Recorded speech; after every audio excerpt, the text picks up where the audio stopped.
Sesuai dengan keputusan dari Kementerian Perhubungan Pusat, kita akan melaksanakan operasi ketupat tahun 2026 ini tanggal 13 Maret sampai tanggal 25 Maret. Di antara jalan-jalan kita ini masih banyak yang mungkin masih terkena bencana, artinya kita buatkan peringatan-peringatan, memasang rambu-rambu, mungkin ada jalan berlubang atau tanah longsor. Setiap pengguna jalan itu harus siap dengan segala sesuatunya, mungkin dari surat-surat, mungkin dari cek rem, lampu, dan segala macam demi keselamatan kita bersama dan terjaganya keamanan dan ketertiban dalam penggunaan jalan. Halo sahabat aman, kembali lagi bersama saya Reva dalam acara podcast Paris Van Minang Polres Padang Pariaman. Nah, sahabat aman, hari ini kita kedatangan Bapak Yusrazen Esos MM, Kadis Perhubungan Padang Pariaman. Nah Pak, jadi tema kita hari ini yaitu tentang kesiapan pengamanan operasi ketupat tahun 2026. Oke. Nah, jadi Pak, kapan sih Pak mulai berlangsungnya pengamanan operasi ketupat tahun 2026 ini Pak? Baik, perkenalkan saya Yusrazen SSNM, Kepala Dinas Perhubungan Kabupaten Padang Pariaman. Jadi untuk direncanakan sesuai dengan keputusan dari Kementerian Perhubungan Pusat, itu kita akan melaksanakan untuk operasi ketupat tahun 2026 ini tanggal 13 Maret sampai tanggal 25 Maret. Nanti mudah-mudahan ini tidak ada perubahan karena memang itu sudah keputusan dari kementerian dan kerjasama dengan lintas sektoral juga kemarin gitu. Selanjutnya Pak, apa langkah strategis yang Bapak lakukan untuk persiapan operasi ketupat tahun 2026 ini Pak? Baik, untuk persiapan kami dari Dinas Perhubungan Kabupaten Padang Pariaman ada beberapa hal sesuai dengan juga dari surat keputusan Gubernur nomor 55 2/284 kemarin, itu kita dari Dinas Perhubungan mendapatkan tugas yang pertama bagaimana menjaga keselamatan dari pengguna atau pengguna jalan raya dan para pemudik. Yang pertama sekali kita melaksanakan cek rem dari petugas-petugas kami yang di lapangan bekerjasama nanti dengan Polri, Jasa Harja. Kita akan melakukan pelaksanaan rem cek. Artinya bagaimana nanti setiap pengguna jalan atau pemakai kendaraan itu harus siap dengan segala sesuatunya, mungkin dari surat-surat, mungkin dari cek rem, lampu, dan segala macam demi keselamatan kita bersama dan terjaganya keamanan dan ketertiban dalam penggunaan jalan. Kemudian kita juga melengkapi rambu-rambu yang mungkin di antara jalan-jalan kita ini masih banyak yang mungkin masih terkena bencana, artinya kita buatkan peringatan-peringatan untuk memasang rambu-rambu, mungkin ada jalan berlubang atau tanah longsor, atau ada jalan yang mungkin ada keramaian. Nah, ini juga akan membantu nantinya para pengguna jalan nantinya.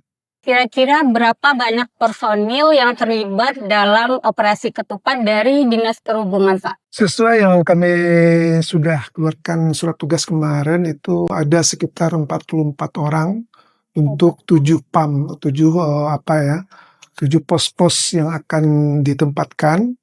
Dan setiap pos itu mungkin ada bekerjasama juga, ada tim kesehatan dari Polri, kemudian juga dari Koramil.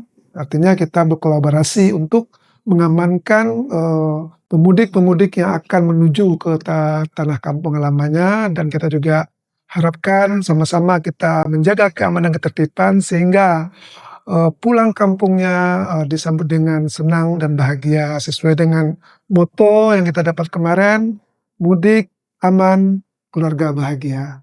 Jadi Pak, apakah tahun ini akan diberlakukan juga one way untuk jalur Padang Bukit Tinggi Pak? Kemarin kita sudah berkoordinasi juga dengan Perhubungan Provinsi. Ini belum bisa kita pastikan melakukan one way karena tergantung dengan pekerjaan yang telah dilakukan oleh HKI terhadap pekerjaan akibat bencana kemarin. Diperkirakan tidak akan melakukan one way karena jalur Malalak sampai saat ini belum bisa dilalui.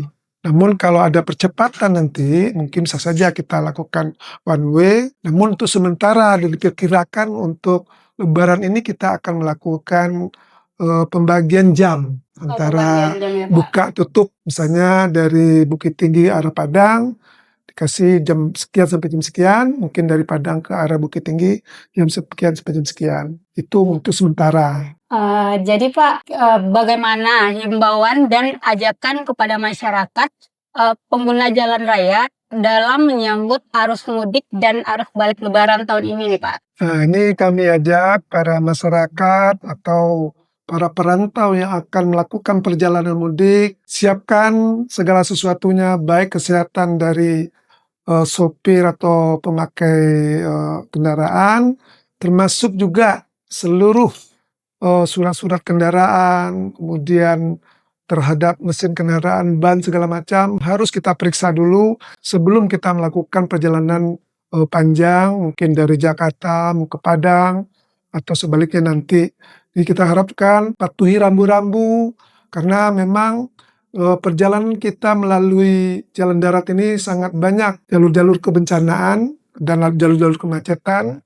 Mungkin perlu juga kami sampaikan untuk para pemudik nanti samping lembah Anai yang mungkin buka tutup, nanti juga ada jalur-jalur yang mungkin ada keramaian seperti pasar, mulai dari Pasar Cincin, Lubuk Alung. Kalau wilayah dari Lubuk Basung ke arah ke Pariaman itu Pasar Sungai Limau, itu juga biasanya mengalami kemacetan. Jadi kami harapkan pada masyarakat dan terutama pengusaha-pengusaha organda, untuk pengusaha bus, mari kita sama-sama menjaga keamanan dan keyakinan kita untuk dioperasikan kendaraan yang dibawanya. Karena ini menyangkut dengan nyawa masyarakat dan penumpang harus aman sampai tujuan hendaknya. Kita itu harapan kami kepada masyarakat. Mari secara bersama-sama kita menjaga ini. Baik Pak, terima kasih untuk Bapak Yusrazen SSMM atas waktunya dalam podcast kita hari ini ya Pak. Saya Reva, pamit undur diri. Sampai bertemu di podcast selanjutnya. Polres Padang Pariaman, aman, aman, aman.